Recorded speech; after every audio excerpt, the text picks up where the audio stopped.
টিকটকের মেয়েরা সব ফিল্টার সুন্দরী, দেখে মনে হয় যেন সবার প্রেমেতে পড়ি।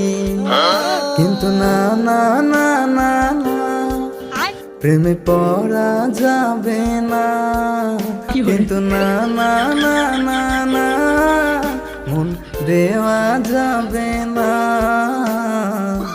আসল চেহারা দেখলে তাদের পালাবি বাড়ি,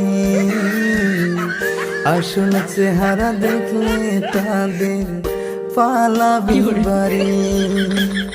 টিকটকের মেয়েরা সব ফিল্টার সুন্দরী, দেখে মনে হয় আসমান থেকে নেমে আসা পরি।